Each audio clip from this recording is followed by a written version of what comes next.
नमस्ते कमलेश जी। नमस्ते सेठी सर। स्वागत है आप दोनों का इंडियन बिजनेस टीवी पर। Good evening. नमस्कार कमलेश जी। नमस्कार प्रिया जी। नमस्ते। कैसे हैं आप लोग? प्रिया जी, सेठी सर, नमस्ते। और आप दोनों को, अपने सभी दर्शकों को जन्माष्टमी की अनेक शुभकामनाएं। आपको भी सर, सेठी सर, कमलेश जी जी, आप दोनों को हैप्पी जन्माष्टमी। जी जी जी। तो अगला प्रोग्राम मथुरा से करेंगे। बिल्कुल। जी। तो कमलेश जी, सबसे पहले मार्केट के बारे में बात करेंगे। आज स्टेडी रहा, लेकिन मार्केट से पहले हम पहले सुनेंगे कॉर्पोरेट न्यूज।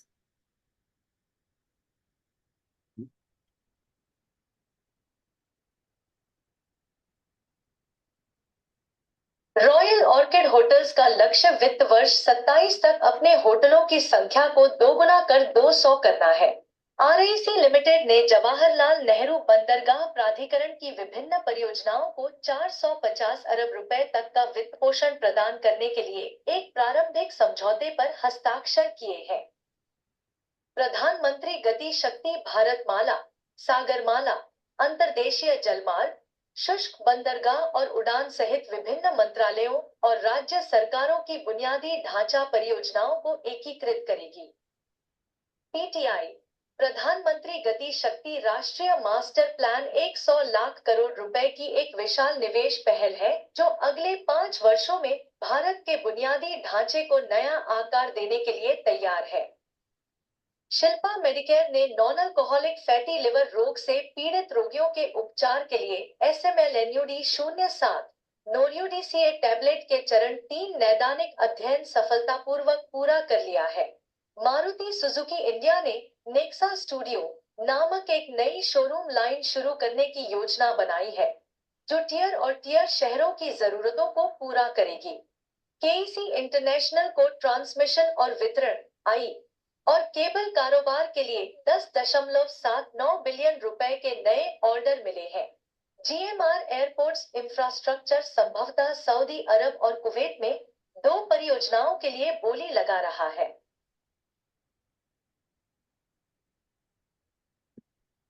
तो ये थे आज के न्यूज। कमलेश जी, आज हमने देखा कि मार्केट जो है वो स्टेडीली धीरे धीरे ऊपर गया और 600 पॉइंट ऊपर क्लोज हुआ है। तो what is your comment on the market today? जी प्रिया जी, मार्केट में मोमेंटम है। और मैं जो हमेशा कहता हूँ हम्म। कि जब भी मार्केट में थोड़ा छोटा मोटा भी करेक्शन होता है ना, तो हम्म। अपने यहाँ एक ऐसा इन्वेस्टर वर्ग है जो बाइंग के लिए आ जाता है। और इस तरह से मैं ये कहूँगा कि हमारे मार्केट में FII का तो जो इंटरेस्ट बना ही है, हम्म। लेकिन अपना रिटेल सेगमेंट जो है ना वो भी काफी स्ट्रांग हुआ है। हम्म। और इसके लिए भारतीय बाजारों में जब जब मौके मिलते हैं तो लोग अच्छे अच्छे स्टॉक्स की खरीदी करते हैं। हम्म। मार्केट में उसकी वजह से ही एक अच्छी मूवमेंट देखने को मिलती है। और hmm. It's a good sign for us. जी। अ, सर, मार्केट के अलावा हम बात करते हैं कि फिलहाल हमने देखा कि पीएम मोदी जो है वो यूक्रेन गए थे, तो उनकी विजिट के बारे में आपसे बात करना चाह रहे थे कि इस महीने मतलब 2 दिन पहले वो यूक्रेन में थे और उससे पहले वो लास्ट मंथ रशिया गए थे। तो आपको क्या लगता है कि ये जो विजिट है उस की वजह से क्या फर्क पड़ सकता है जो वॉर है उस सिचुएशन पर? प्रिया जी, बहुत ही बढ़िया विषय है। और बदलते जियो पॉलिटिकल सिचुएशन हम्म। और पूरे विश्व में बदलती भारत की परिस्थिति हम्म। इस बात का ही ये प्रमाण है जी। कि भारत की अपनी एक स्ट्रेंथ, ताकत दुनिया हम्म। में बढ़ी हुई है। जी। और जिस प्रकार से आपने कहा, मैं भी देख रहा हूँ हम्म। कि प्रधानमंत्री जी ने 2 महीने में हम्म। दोनों देश जो पिछले 900 दिनों से, आज यूक्रेन और रशिया के युद्ध को हम्म। 900 दिन हो गए, 900 डेज। जी। और प्रधानमंत्री का पहले रशिया और हम्म। उसके बाद यूक्रेन का विजिट करना, इससे पूरे विश्व को एक ऐसी उम्मीद जगी है कि हम्म। इस वॉर का, इस युद्ध का अंत के लिए भारत कोई निर्णायक भूमिका ले सकती है। जी। भारत की भूमिका की वजह से ये दोनों देशों के बीच में जो वॉर चल रहा है वो बंद होगा और शांति कायम होगी, ऐसी एक उम्मीद दुनिया में जगी हुई है। ये बदलती हुई राजनीतिक व्यवस्था परिस्थितियां है, इसका ये प्रमाण है। भारत एक शक्तिशाली देश, एटलीस्ट मैं ये कहूंगा कि विश्व में एक बड़े देशों की तुलना में भारत की गिनती होने लगी है। ये हम सब भारतवासियों के लिए एक गौरव की बात है। और निश्चित रूप से प्रधानमंत्री जी ने जिस प्रकार से ये दौरा जो किया, युद्धग्रस्त देश में इस प्रकार से दौरा करना, ये भी अपने आप में एक बड़ी बात है और एक अच्छे संकेत दे रहे हैं, एक अच्छी नई उम्मीद जगी हुई है। जी। सर, ऐसा भी कहा जा रहा है कि हम जो है, भारत जो है, we are more biased towards Russia. तो what is your take on that? Priya ji, Bharat की विदेश नीति को मैं जिस तरह से समझ रहा हूँ, तो हम लोग भारत है ना, वो किसी एक पर्टिकुलर कंट्री या किसी एक पॉलिटिकल सिस्टम को फॉलो करने वाली कंट्री नहीं है। हमारी इंडिपेंडेंट फॉरेन पॉलिसी है और विश्व के अनेक देशों के साथ भारत के अपने अच्छे रिश्ते रहे हैं। ये आप जो बात कर रहे हो, तो ये एक सच्चाई है कि पिछले मैं तो ये कहूँगा 50 वर्षों से कि भारत और रशिया दोनों साथ में मिलकर अनेक क्षेत्रों में काम कर रहे हैं। फिर वो साइंस एंड टेक्नोलॉजी हो, डिफेंस का मामला हो, फूड का मामला हो, तो भारत और रशिया के बीच में गहरे संबंध है, उसमें कोई दो राय नहीं है। और उसका अर्थ ये नहीं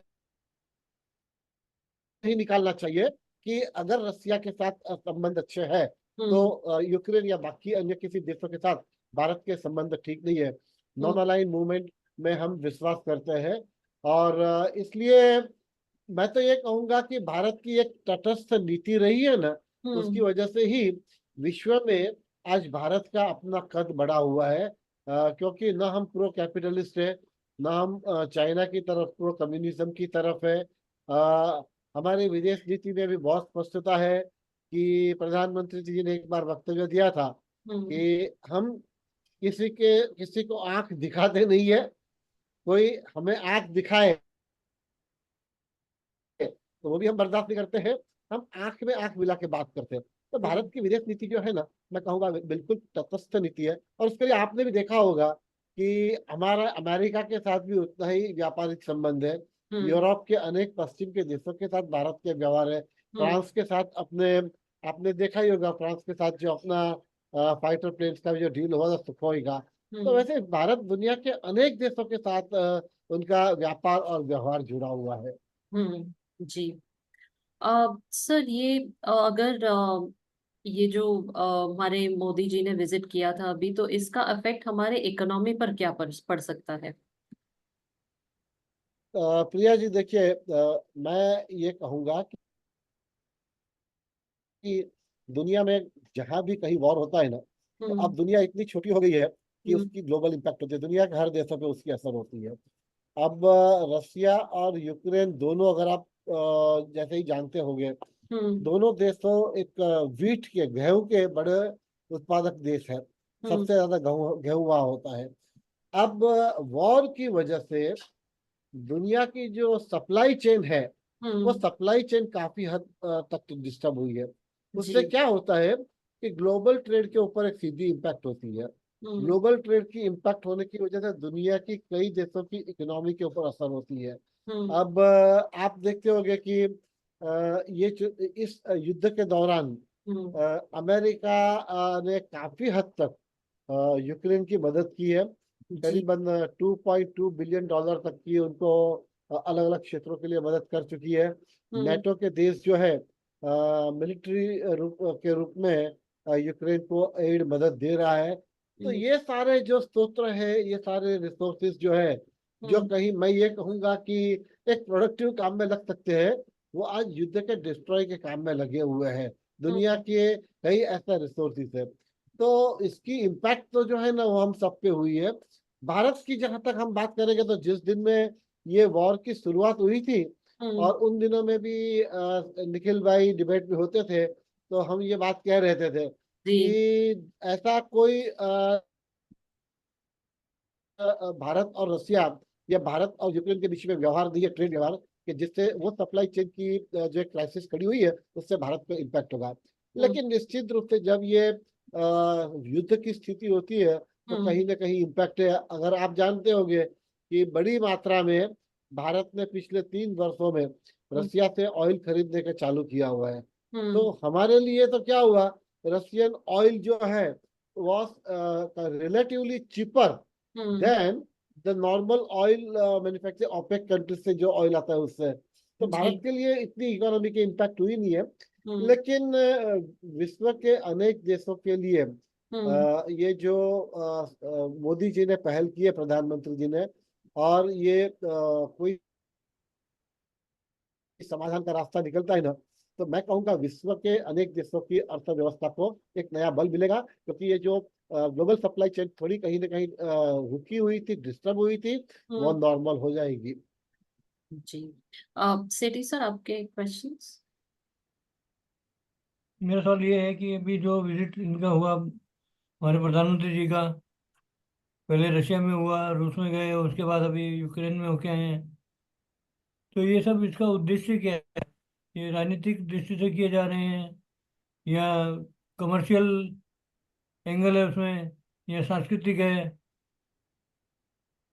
तो इसमें क्या मेन उनका एटीट्यूड क्या है कि इसका फोकस क्या है, क्या निकालना चाहते हैं इसे?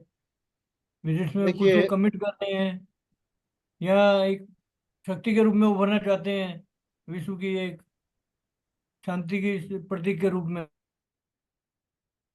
तो आप क्या कहना चाहेंगे? नहीं, अंत में जो आपने बात कही ना सेठी जी, विषय तो वही है कि ये मैं कह रहा हूँ, आप कह रहे हैं कि हमारे देश के प्रधानमंत्री कह रहे हैं कि भारत के करोड़ों लोग कह रहे हैं, वो वाली बात नहीं है। ये एक सच्चाई है कि राजनीतिक तौर पे भारत एक बड़ी शक्ति के रूप में दुनिया में उभर रहा है। ये एक सच्चाई है, और भारत एक शक्तिशाली देश है। वैसे दुनिया के अनेक देश भी ये कहने लगे हैं। अमेरिका का भी ये वक्तव्य रहा है कि भारत को ये युद्ध के दरमियान मध्यस्थी करके एक शांति प्रक्रिया में भारत आगे कदम बढ़ा सकती है, और भारत का जो प्रयास होगा वो विश्व के लिए अच्छा होगा। यानी भारत उस स्थिति में है। तो ये राजनीतिक देखिए, भारत की कभी भी विस्तारवादी नीति नहीं रही है, तो उसमें भारत का कोई पॉलिटिकल एंगल हो या राजनीतिक रूप से कोई फायदा हो, वैसा मैं नहीं मानता। विश्व में शांति बनी रहे। दुनिया में जब युद्ध होते हैं तो दोनों ओर से नुकसान होता है, दोनों देशों का नुकसान होता है, सामान्य लोगों का नुकसान होता है, सिविलियन लोगों में कि कितने भी, मेरे पास जो आंकड़े आए थे कि यूक्रेन में करीबन 11,000 सिविलियन की डेथ हुई है, असंख्य छोटे बच्चे भी मारे गए हैं। और इस प्रकार से युद्ध को रोकना, और एक बड़े शक्तिशाली देश जिसकी इन्फ्लुएंस दुनिया के कई देशों पर गिर सकती है, तो ये एक प्रयास है भारत की ओर से कि वो मध्यस्थी करके दोनों के बीच में शांति प्रस्थापित करे। राजनीतिक रूप से उसमें कोई फायदा वो मिले उठाना है, ऐसा मैं नहीं मानता। जब आपने कहा कमर्शियल भी कहा, तो ये तो युद्ध का दौर चालू था, तब भी भारत और रशिया के बीच में ट्रेड तो चालू ही थे। ऑयल आ ही रहे थे, ऑयल की सप्लाई मिल रही थी। भारत के अपने भी जो ग्लोबल ट्रेड चल रहे हैं वो ठीक से चल रहे थे। लेकिन ये भारत की अपनी एक ताकत दुनिया के सामने, कि एक बड़े राष्ट्र के रूप में, भारत एक बहुत बड़ा राष्ट्र है, तो बड़े राष्ट्र के रूप में उनकी भूमिका ये युद्ध के लिए काफी कारगर साबित हो सकती है। और उसके लिए मैं कहूँगा ये एकमात्र नीति है कि दुनिया भारत को बड़ी उम्मीद से देख रही है अभी, कि आने वाले दिनों में विश्व की सारी व्यवस्था में, मैं कहूँगा राजनीतिक व्यवस्था ही क्यों, विश्व की आर्थिक व्यवस्था में भी भारत का बहुत बड़ा योगदान होने वाला है। और मैं ये कहूँगा, प्रधानमंत्री जी देखिए रशिया के साथ गए थे ना, तो रशिया के विजिट में प्रधानमंत्री जी ने कोई एग्रीमेंट्स वगैरह, कोई डील साइन नहीं हुए थे। लेकिन यहाँ यूक्रेन के साथ 4 बड़े समझौते भारत सरकार ने साइन किए हुए हैं। उसमें ट्रेड भी है, उसमें डेवलपमेंट्स के ऊपर भी है।